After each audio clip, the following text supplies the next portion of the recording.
Olá, eu convidei para conversar comigo hoje o ministro Luiz Roberto Barroso, presidente do STF, que lança esta semana o livro Inteligência Artificial, Plataformas Digitais e Democracia, pela editora Fórum. E trata de três temas que são fulcrais nas eleições de 2024, mas são centrais também no momento por que passa o Brasil, os desafios que a gente tem de regulação, tanto da IA quanto das plataformas, que a gente ainda não conseguiu aprovar no Legislativo, e isso acaba sendo algo que, inevitavelmente, para na mesa do Judiciário. Ministro Barroso, olá, muito obrigado pelo seu tempo, pela gentileza de conectar comigo. Boa tarde. Boa tarde, Guilherme. Prazer falar com você. Aqui às vésperas do início do jogo do Flamengo. Vamos correr um pouquinho. Eu não sei se o senhor se deu conta, mas é o seguinte, a gente só faz entrevista de 2 em 2 anos. A gente fez uma em 2020, na pandemia, todo mundo em casa. Fizemos uma na sua despedida do TSE em 2022 e agora em 2024. Então eu tenho que aproveitar para perguntar tudo, porque agora eu só falo de novo em 2026 com o senhor. Acho até que está uma boa média. Olha aqui, o livro acaba que a impressão que dá é que o senhor tem vários livros num só, né? Porque embora no título o senhor fale de inteligência artificial, plataformas digitais e democracia, tem nele quase que um livro dentro de outro sobre a Constituição de 88, né, 35 anos depois, tem outro sobre mudanças climáticas. Qual foi a sua ideia em agrupar todos esses temas debaixo desse guarda-chuva IA, plataformas e democracia? Então, eu procuro, Guilherme, ao lado da minha atuação como ministro do Supremo, como juiz, portanto, conservar uma vida acadêmica intensa e ativa. Eu dou aula regularmente, eu participo de bancas regularmente e eu escrevo e publico regularmente. Publico todo ano, pelo menos um artigo, um texto relevante no Brasil e fora do Brasil também. Publico nos Estados Unidos, eventualmente na Europa. De modo que eu procuro escapar um pouco do varejo do dia a dia e pensar coisas teóricas, coisas acadêmicas. E vou pensando esses temas à medida em que eles ocorrem e se tornam importantes. Portanto, o livro cuida dos temas que são relevantes para o Brasil e para o mundo nesse momento. Portanto, eu falo de inteligência artificial, os seus benefícios, riscos e critérios de regulação.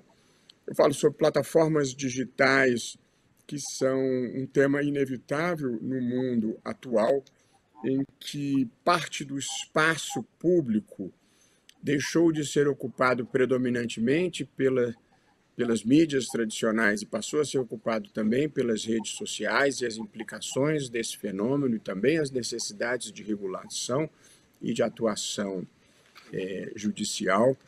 Eu tenho um capítulo sobre democracia e resistência ao populismo autoritário, que foi um fenômeno mundial. Tem um capítulo sobre liberdade de expressão e como isso, hoje, no mundo das mídias sociais, dos discursos de ódio, das teorias conspiratórias, da desinformação, como esse equilíbrio se tornou especialmente importante. E tem um capítulo sobre mudança climática, que é talvez uma das questões definidoras do nosso tempo. E falando sobre o Brasil, não pude deixar de celebrar os 35 anos da Constituição, e eu tenho um texto que eu gosto especialmente, que eu reli Os Donos do Poder, do Fauro. É um livro muito difícil que eu tinha lido no final da faculdade, início da minha vida profissional, um livro muito importante, mas muito difícil, e que muita gente não lê justamente pela dificuldade. O Fauro tinha um estilo extremamente hermético, embora escrevesse muito bem. E aí eu fiz uma releitura, um esforço de releitura desse livro e verti as suas principais ideias para o mundo contemporâneo para apresentar a visão que ele tem, muito importante, do patrimonialismo brasileiro para as novas gerações.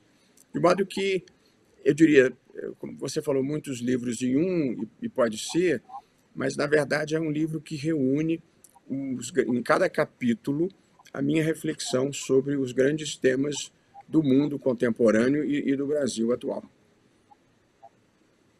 Vamos começar falando de IA, né, que é o primeiro termo do título do livro.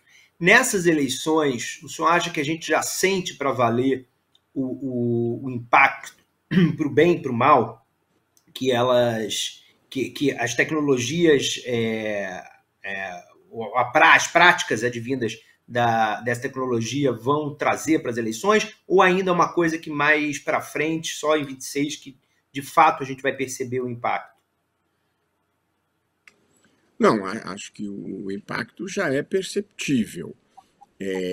Acho que desde a ascensão das plataformas digitais, esse impacto já vem sendo sentido. E na eleição brasileira de 2018, um dos candidatos que tinha menor tempo saiu-se vitorioso pelo uso extremamente competente das plataformas digitais.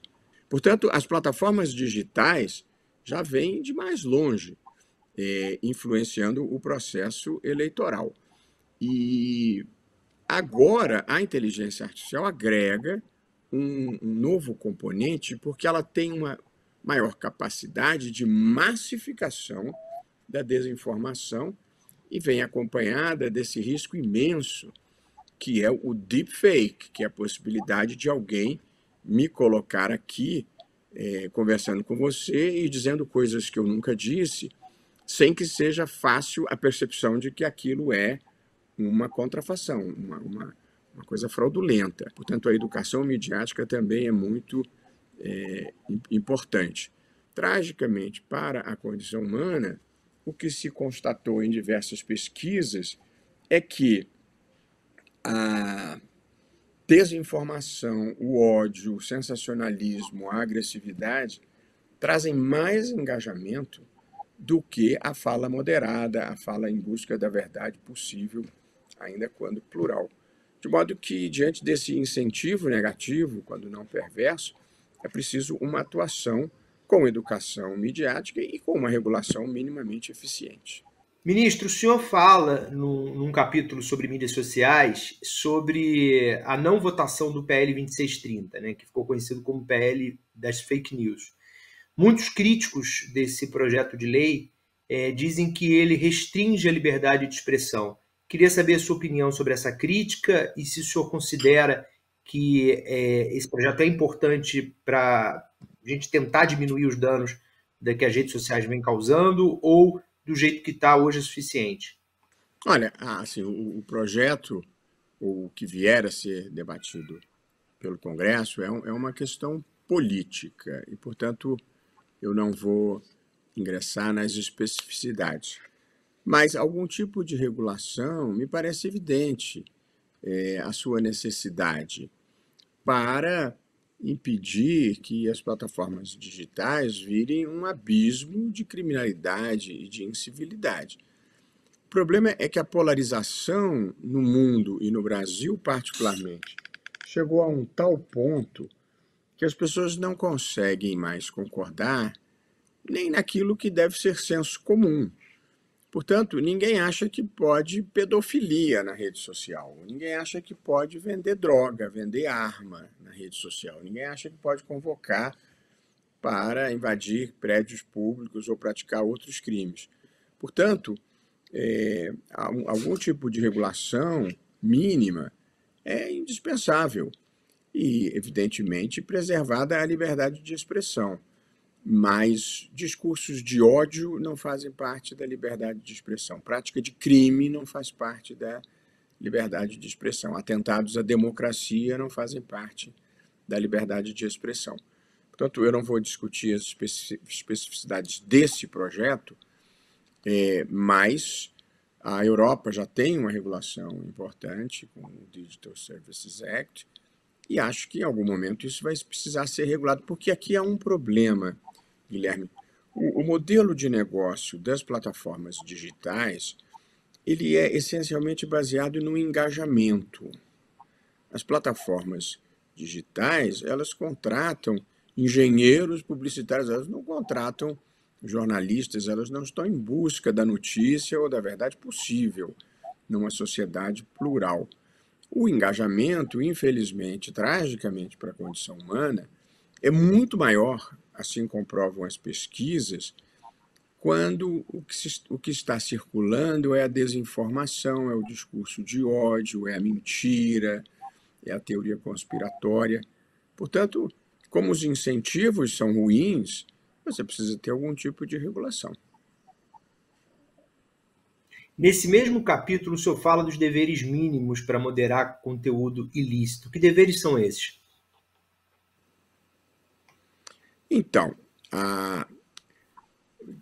na verdade, a regulação envolve diferentes dimensões. Eu acho que a autorregulação é um capítulo muito importante, talvez seja até o mais importante.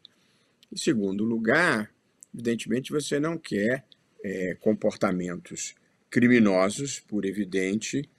Você deseja ter um mínimo de transparência, de razoabilidade, de devido processo legal para a pessoa saber por que ela foi retirada ou por que um post foi suprimido.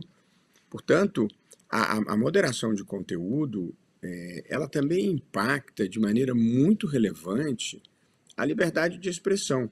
Quer dizer, as plataformas digitais, elas trabalham com pelo menos dois tipos, com muitos algoritmos, com dois tipos de algoritmos específicos. Aqueles que fazem a recomendação, que manda para você a matéria e a publicidade que, pela sua navegação, eles acham que te interessa, e também faz a moderação. A moderação de conteúdo é feita, sobretudo, por algoritmos, inclusive o controle e a remoção de posts. Até porque, como são milhões de postagens diárias, não haveria outra forma de fazer esse controle que não fosse por algoritmos. Mas os algoritmos têm que estar preparados para retirar comportamentos criminosos. E isso eu acho que elas têm que retirar as plataformas de ofício, independentemente de provocação. Quando haja uma inequívoca violação de um direito fundamental, acho que elas devem retirar depois de uma notificação privada. E fora dessas situações, a regra geral é que está no Marco Civil da Internet, retirar depois da primeira decisão judicial. Portanto, essa moderação ela tem um potencial imenso sobre a liberdade de expressão, aquilo que você... Porque a moderação decide o que fica e o que sai, decide o que amplia e o que não amplia. Portanto, é preciso que haja regras, porque o que as plataformas digitais representam é um imenso poder privado que passou a existir no mundo, com um faturamento às vezes maior do que de estados soberanos.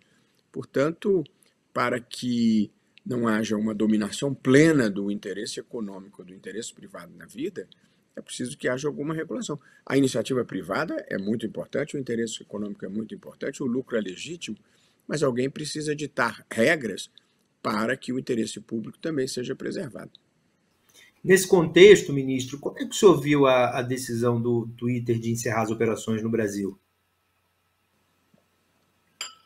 Olha, isso acabou de acontecer e está sob apuração. Eu não tenho informação suficiente para dizer. Pelo que li na imprensa, foi uma tentativa de se subtrair às ordens da justiça brasileira agora no período eleitoral, com a responsabilização dos seus representantes aqui.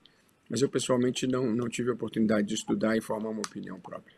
Falando em tese, porque o caso específico eu sei que o senhor não pode comentar, porque pode ter que vir a julgar, uma plataforma, seja quem for, né, ela tem que acatar as ordens do país em que ela está funcionando. Né? É uma questão, ela não existe uma soberania da empresa acima do país, né? Seja qual for a plataforma e seja qual for o país, certo?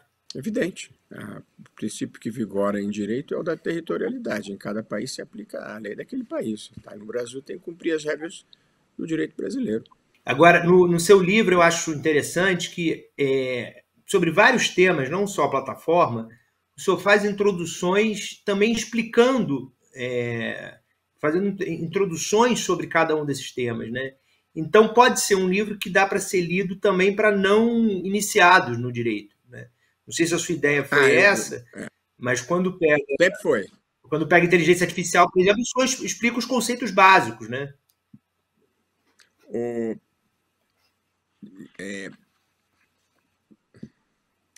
Guilherme, eu passei a minha vida lendo imprensa, lendo revistas, lendo jornais.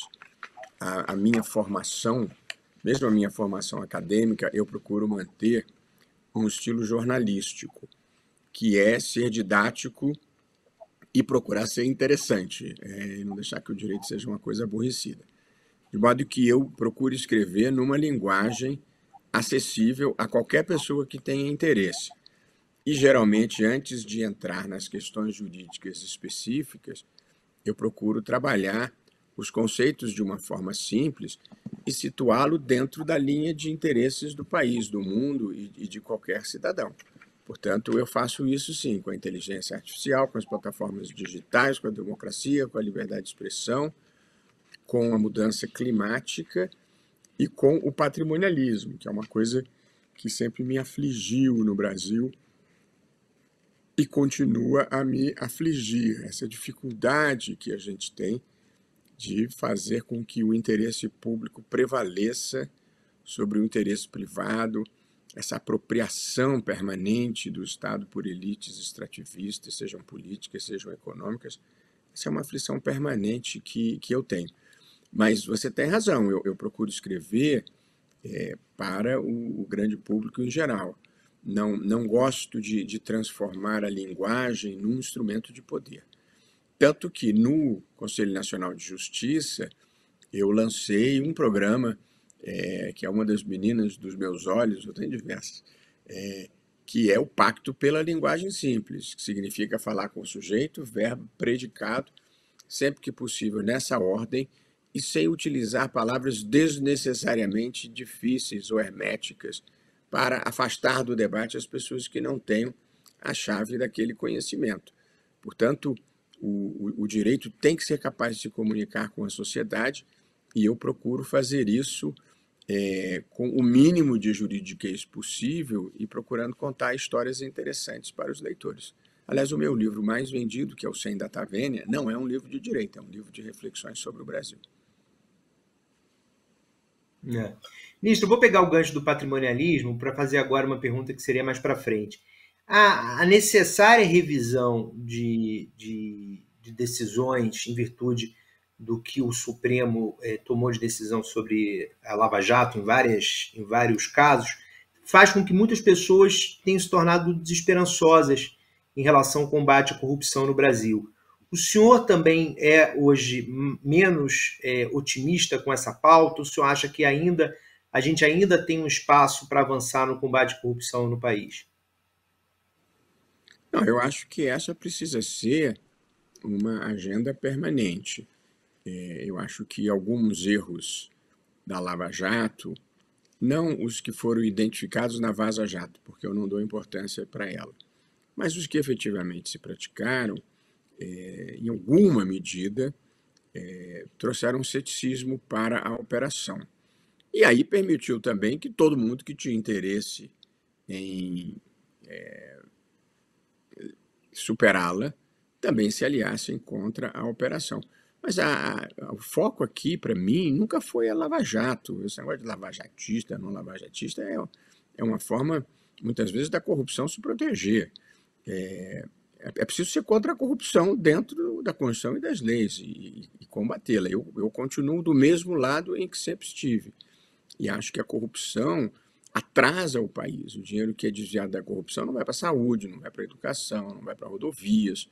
Portanto, eu tenho a mesma e severa visão em relação à corrupção, não como caça às bruxas, mas com um compromisso que a gente tem que ter. Não dá para o país se tornar verdadeiramente desenvolvido sem uma elevação dos padrões da ética pública e da ética privada por aqui. Portanto, para mim não é uma questão de lava-jato ou de não lava-jato, é uma questão de integridade na vida pública do país. E a elevação da ética privada também.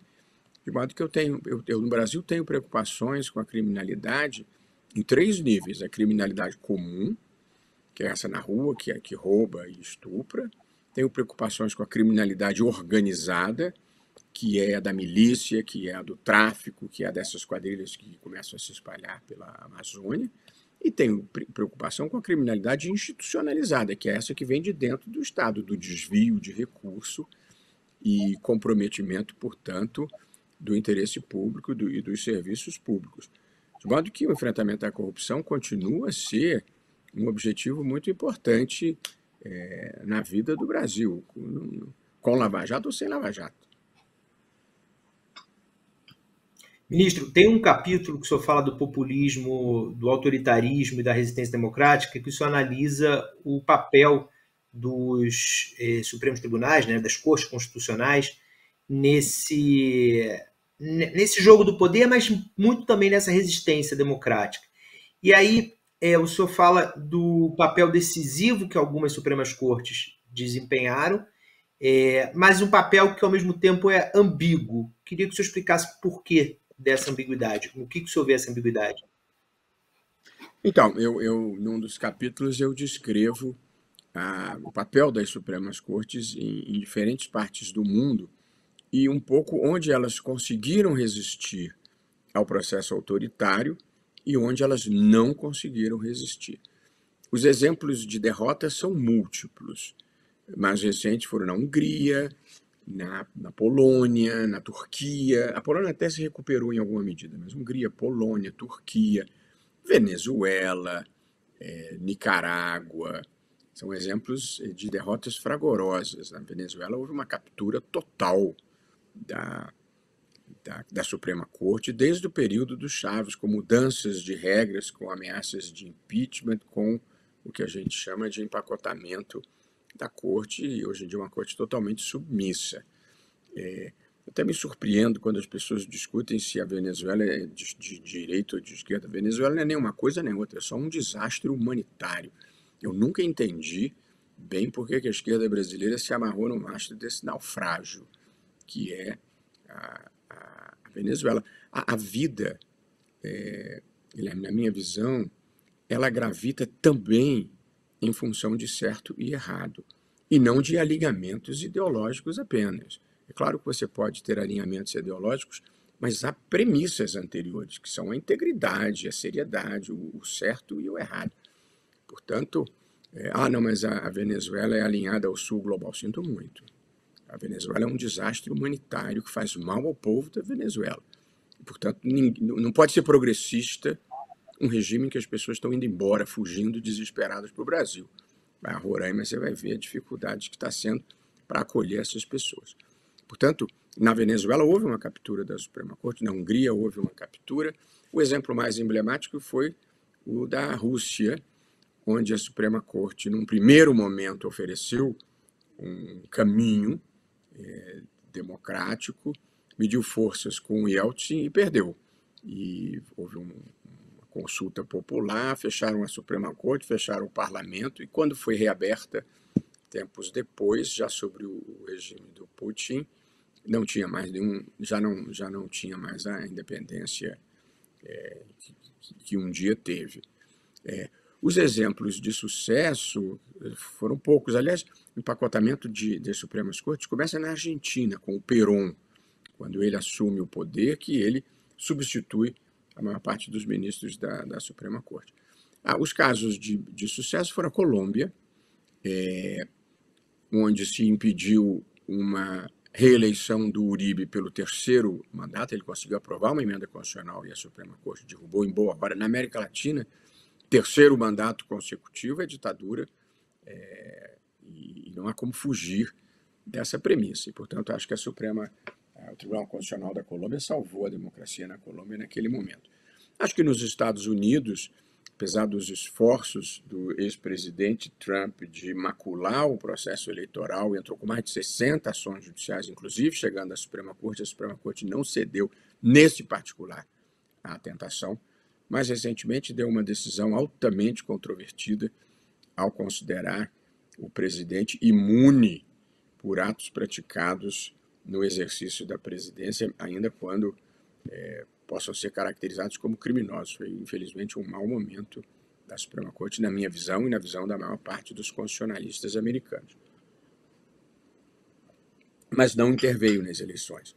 E acho que no Brasil também a Suprema Corte conseguiu ter um papel importante em alguns momentos decisivos. Na pandemia, por exemplo, acho que a Suprema Corte do Brasil, o Supremo, teve um papel decisivo ao assegurar distanciamento social, ao exigir um plano de vacinação, ao permitir que os estados e municípios atuassem no enfrentamento da pandemia, na proteção da liberdade de expressão em universidades, que é um momento que se proibir em período eleitoral, assegurando a participação da sociedade civil em conselhos de órgãos estatais e ministeriais, e, sobretudo, se opondo, e aí já foi o TSE na minha gestão, mas o TSE é composto por 3 ministros do Supremo, e também com a ajuda do Supremo, nos opusemos à volta do voto impresso, que no Brasil sempre foi o caminho da fraude, e eu sempre tive convencido que esse era o risco, e depois nós ficamos sabendo que se essas pessoas estavam dispostas a invadir os prédios do Supremo, do Congresso e do Planalto, imagino que eles não fariam nas sessões eleitorais em que achassem que fosse perder, porque a proposta era contagem pública, era voto impresso com contagem pública manual. Depois tentaram desmentir isso, mas é só olhar a emenda constitucional que eles apresentaram, que era isso mesmo.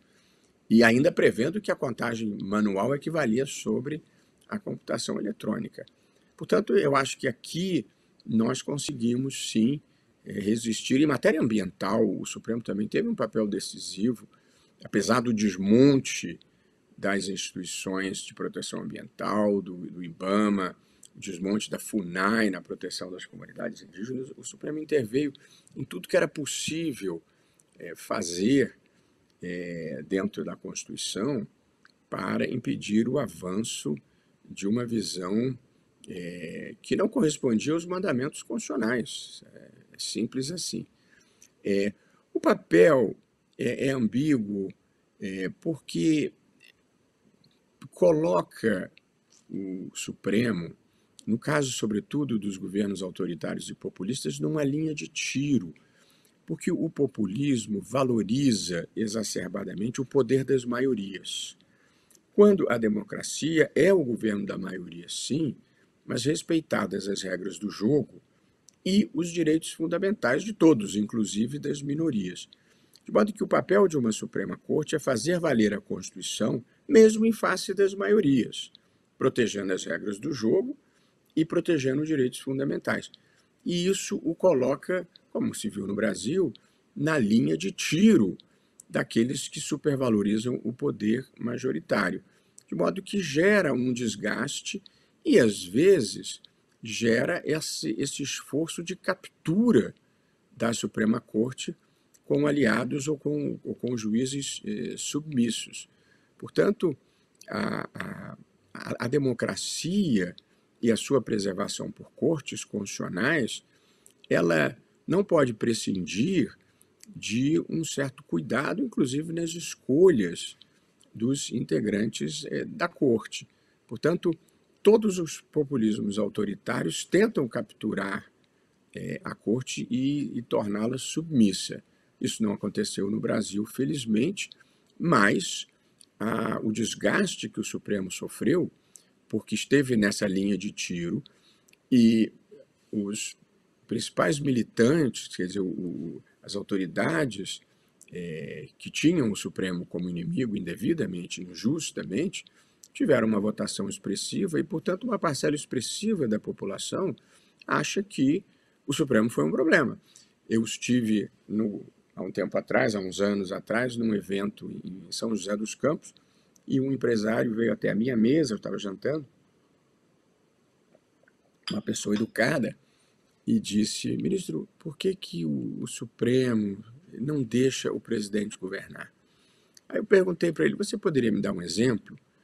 Ele disse: não quero ser indelicado com o senhor. Ele disse: não vai ser indelicado, me dá um exemplo, por favor. Ele não foi capaz de dar um exemplo. E eu perguntei, ele era radicado em Miami.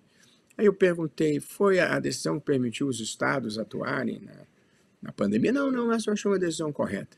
Então foi a decisão que exigiu vacinação prévia para o estrangeiro entrar no Brasil durante a pandemia? Não, os Estados Unidos também fizeram isso. Foi a decisão que puniu o deputado que convocou o povo para invadir o Supremo? Não, ninguém de bem concorda com aquilo. Aí eu perguntei, então qual foi a decisão? Aí ele virou assim e disse, o senhor é muito eloquente, muito obrigado, e foi embora. Ou seja, ele frequentava algum grupo que dizia que o Supremo não deixava o presidente governar, mas ele não tinha nenhum exemplo. As pessoas repetem acriticamente o que houve. É claro que você pode divergir de uma decisão do Supremo. Eu mesmo divirjo, voto vencido aqui e ali. Portanto, não é a divergência, não é a crítica. Mas dizer que o Supremo não deixou o governo atuar não é verdade e é uma manipulação que cria uma hostilidade em relação ao Supremo. Hoje o Supremo ainda está sob ataque, ministro? E outra pergunta, muitas pessoas que falam em impeachment de algum ministro do Supremo, a impressão que eu tenho é que estão menos preocupadas com o caso particular e mais com usar o impeachment como uma forma de domar o Supremo. O senhor concorda com essa visão? Olha, um tribunal como o Supremo, né, nas circunstâncias brasileiras, ele sempre vai estar desagradando uma quantidade relevante de pessoas.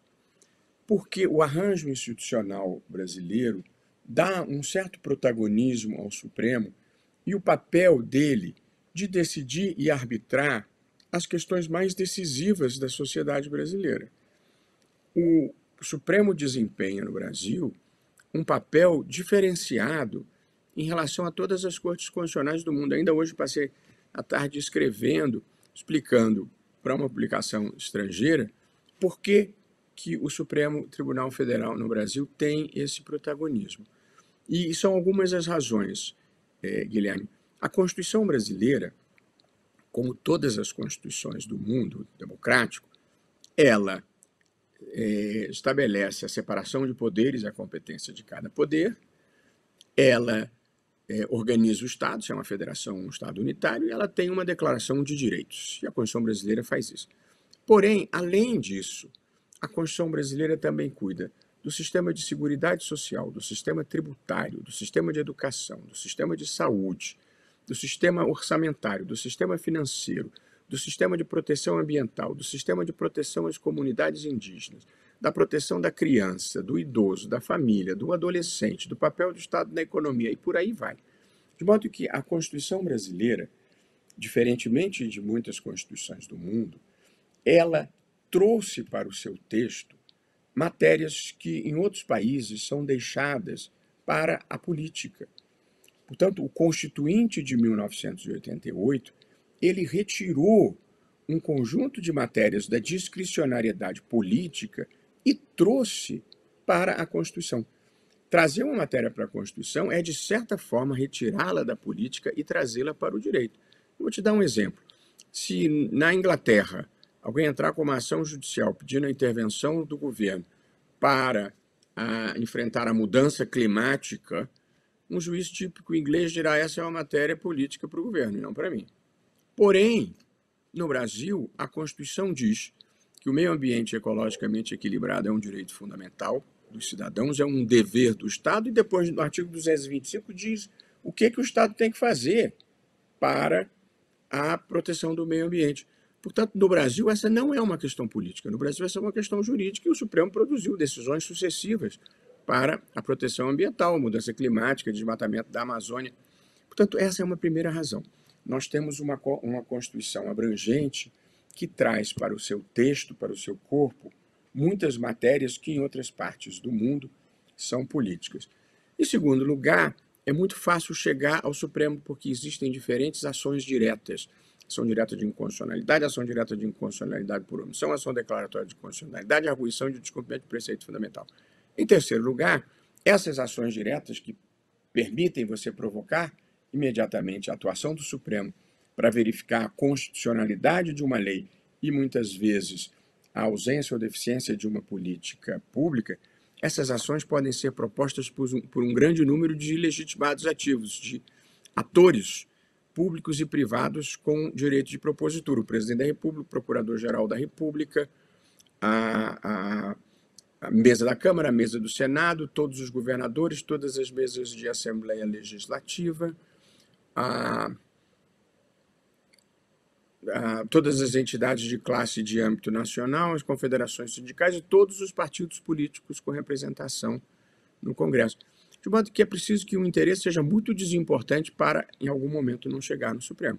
De modo que a gente decide desde importação de pneu até pesquisas com células-tronco embrionárias, passando por uniões homoafetivas, passando por mudança climática, passando por conflitos tributários, passando pela queima da palha da cana.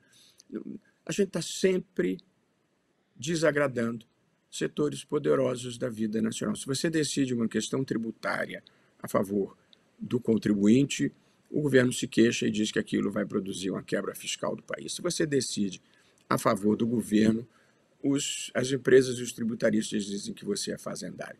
Se você decide uma determinada questão em favor das comunidades indígenas, a bancada ruralista diz que a gente está fazendo com que o país seja todo tomado por demarcação de terras indígenas. Se você decide contra as comunidades indígenas, elas também vocalizam de maneira relevante o seu desagrado.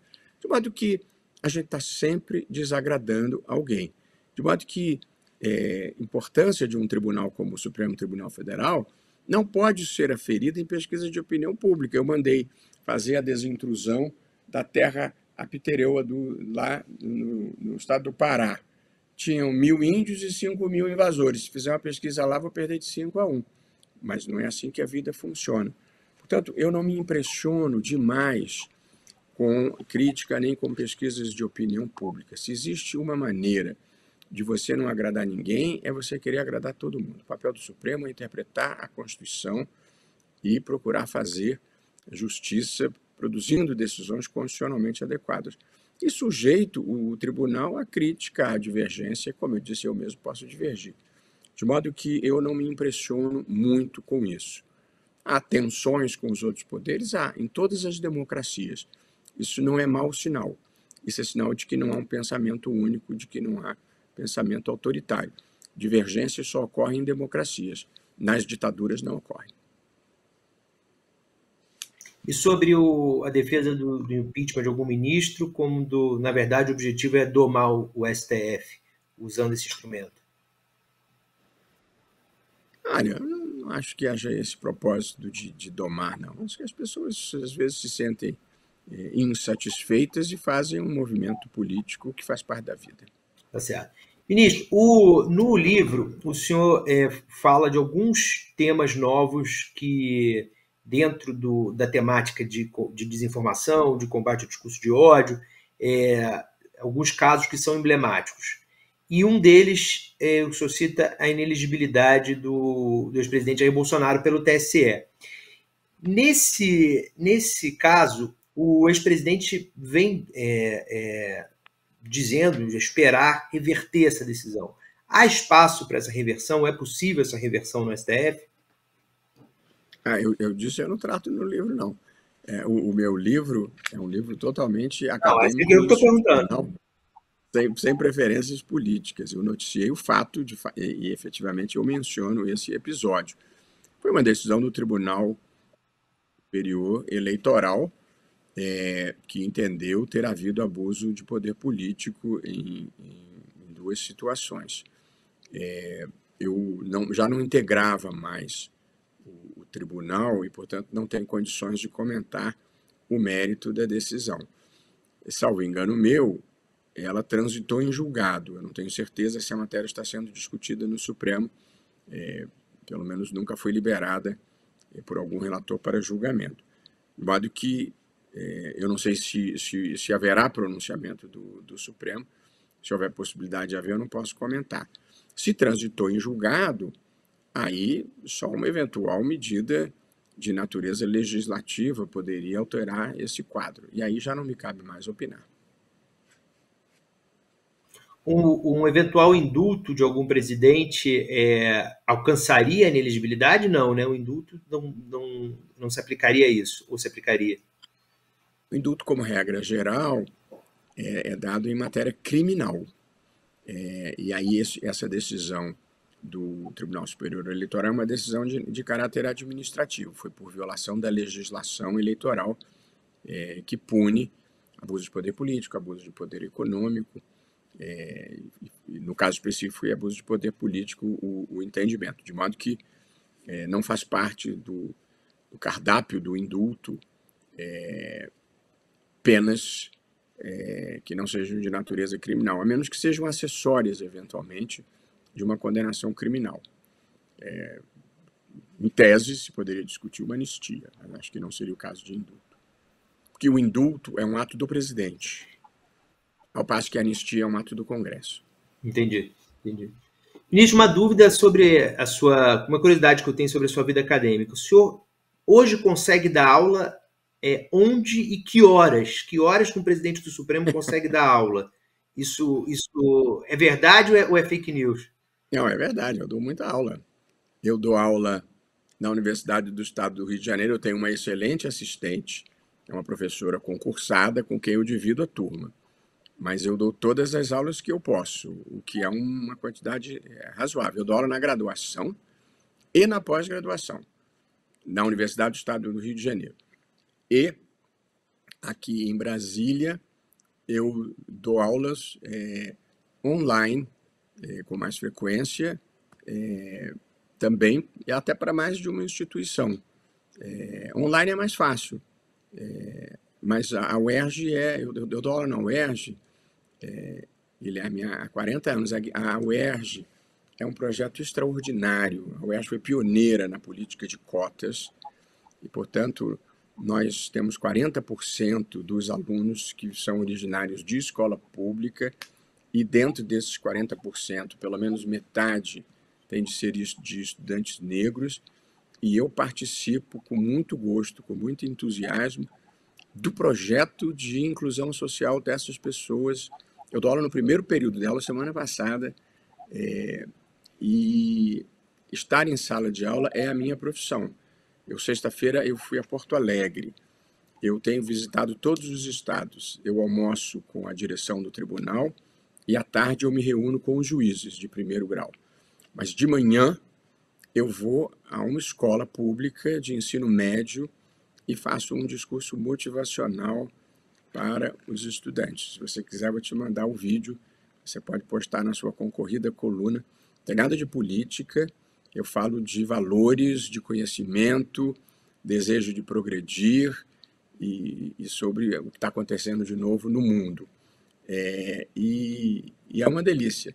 De modo que eu gosto de dizer que eu fui advogado, eu estou ministro do Supremo, mas de verdade mesmo eu sou professor. Eu adoro entrar em sala de aula e ser professor, no nível que eu procuro ser, eu não só dou aula, eu estudo regularmente. Eu estudo quase todos os dias. Eu acordo mais cedo para ler alguma coisa e nem sempre de direito. Aliás, ultimamente tenho lido menos direito. Direito eu já estudei muito.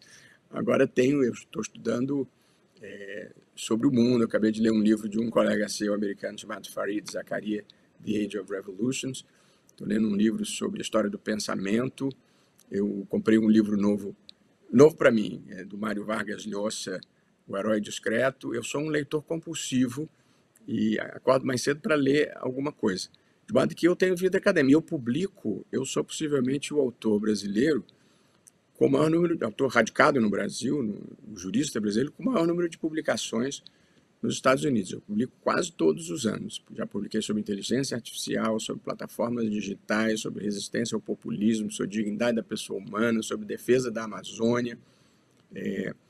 Eu realmente cultivo a minha vida acadêmica. Eu tenho uma posição na Harvard Kennedy School de Senior Fellow já há muitos anos. Eu vou para lá sempre que eu posso, geralmente nos recessos ou nos feriados, e pesquiso lá, escrevo lá, converso com os alunos, converso com os professores, dou palestra.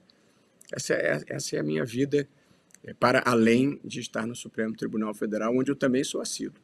Muito bom. Que bom saber que sou assíduo, né? Sobre o negócio da territorialidade, eu fiz uma pergunta e esqueci de fazer o complemento. Também falando em tese, uma plataforma de rede social que não cumpra uma decisão judicial, qual é a consequência? Na época do Telegram, eu me lembro que se aventou a hipótese no TSE, eu só não estava mais lá também, se aventou a hipótese de bloquear o Telegram no Brasil. Falando em tese, de novo, não estou perguntando especificamente sobre o caso do Twitter, qual é a consequência para quem não cumpre uma decisão judicial e não tem representação no Brasil? Eu não precisei ameaçar bloquear o Telegram porque eles fizeram o que tinham que fazer, mas eu, na ocasião, quando eles ameaçaram não cumprir e disseram que não tinham representante no Brasil, eu li pela imprensa que na Alemanha eles tinham feito um acordo para remover conteúdos, lá no caso da Alemanha, sobretudo conteúdos de natureza neonazista. E aí, eu, na ocasião, convidei o embaixador da Alemanha para vir lá no TSE, conversei com ele, e aí eu perguntei como vocês fizeram. Ele disse, nós ameaçamos puni-los com multas elevadas na União Europeia. Eu disse, bom, isso eu não posso fazer. Em seguida, eu perguntei quantos usuários o Telegram tem na Alemanha. Ele falou 9 milhões. E aí eu pensei comigo, no Brasil tem 50 milhões, eles têm muito mais interesse de fazer acordo aqui do que fazer acordo lá. E efetivamente, aí já não mais na minha gestão, porque tinha terminado, mas eu anunciei que, se não cumprisse as decisões da justiça brasileira, seriam tirados do ar. Simples assim. A vida civilizada funciona com as empresas e os particulares cumprindo a lei e as decisões judiciais. E, portanto, se não cumprir, você multa, e se continuar não cumprindo, você simplesmente impede de atuar. É assim que funciona. Ministro, você está escrevendo um livro novo? Não, acabei de escrever esse. Mas eu tenho vontade de a minha vida é arrancar informação dos outros. Preciso saber qual é o próximo já. Eu tenho vontade de atualizar o 100 da Tavênia. É um livro dividido em partes, né? Tem uma primeira parte que eu conto um pouco a minha trajetória. Depois eu conto a minha participação, onde eu estava em alguns momentos históricos importantes da vida brasileira, como a morte do Herzog, como a campanha das diretas já, o atentado do Rio Centro. E depois eu faço uma reflexão ampla sobre o Brasil, dividido em sociedade, política, direito e costumes. E aí falo sobre um tudo. Em 5 páginas, as reflexões difíceis, que vão da reforma política, corrupção, interrupção de gestação, drogas, pobreza, livre iniciativa e um pensamento geral sobre o Brasil. Como eu te falei, é o meu livro que mais vende. E eu tenho vontade de conseguir atualizá-lo. Algumas coisas mudaram, talvez acrescentar algum novo capítulo. Tem uma história, uma das histórias interessantes que eu vivi no TSE, Guilherme, mal contada ainda, ou limitadamente contada, é que no auge da confusão pelo voto impresso, a empresa que venceu a licitação para fazer as urnas eletrônicas informou que não ia conseguir entregar as urnas eletrônicas porque havia uma escassez global de semicondutores durante a pandemia, que a indústria automobilística tinha comprado tudo e que eles não conseguiam as peças, não iam conseguir entregar os semicondutores e, consequentemente, entregar as urnas eletrônicas. E foi um momento muito delicado em que a gente teve que fazer uma gestão diplomática imensa e paralela por 2 razões. A primeira é que o principal fabricante de semicondutores é Taiwan, e o Brasil não tinha relações diplomáticas com Taiwan.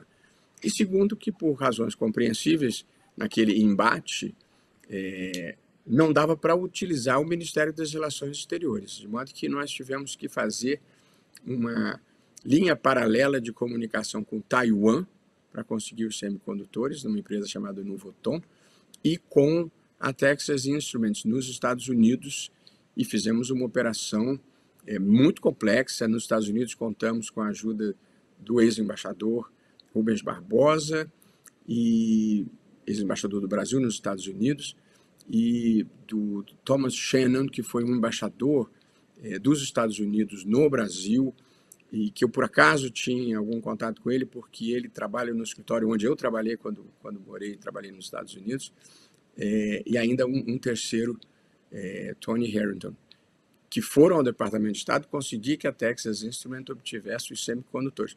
Mas isso nós passamos uns 3 meses numa gestão que não podia vazar para conseguir os semicondutores.